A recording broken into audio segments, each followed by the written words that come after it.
শিক্ষার্থীরা তোমরা সবাই কেমন আছো? আশা করছি তোমরা সবাই ভালো আছো। তো আজকের ক্লাসে তোমাদের আমি দেখাবো স্বরবর্ণ কাকে বলে।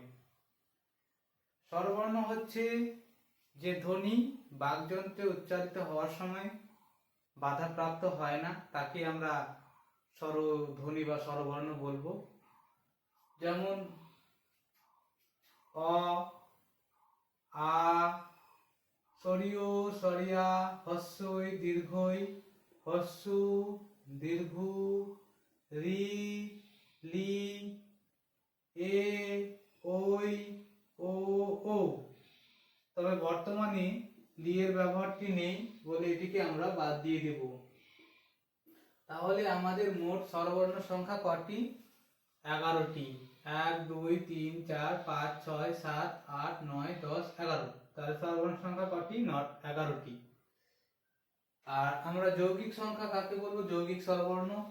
যৌগিক স্বরবর্ণ হচ্ছে ও আর ওই, এই দুটি হচ্ছে যৌগিক স্বরবর্ণ। যৌগিক স্বরবর্ণ আমরা ওই আর ও কে কেন বলবো? এবং দুটি স্বরবর্ণের সাহায্যে এটি তৈরি হয়েছে। যেমন হচ্ছে ওই, এ যোগ হস্যই সমান সমান ওই, আর ও যোগ হস্য সমান সমান ও। এই জন্য আমরা এই দুটিকে যৌগিক স্বরবর্ণ বলবো। আর বাদ বাকি হচ্ছে মৌলিক। তাহলে মৌলিক স্বরবর্ণ কটি?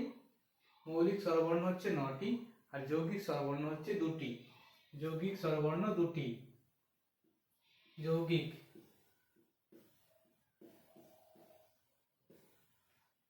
আর মৌলিক হচ্ছে 9টি।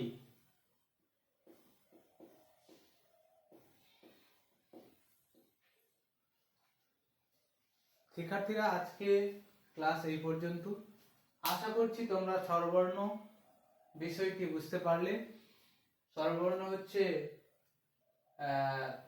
যখন স্বরবর্ণ উচ্চারণ করবে তখন বাকযন্ত্রে বাধা পাবে না, সেটিকে আমরা স্বরধ্বনি বা স্বরবর্ণ বলবো। আর স্বরবর্ণকে আবার দুই ভাগে ভাগ করা হয়, একটি যৌগিক, একটি মৌলিক।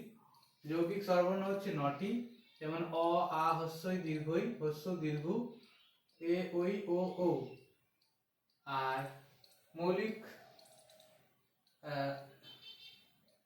তার মধ্যে যৌগিক হচ্ছে ও, আর বাদবাকি হচ্ছে তোমার মৌলিক।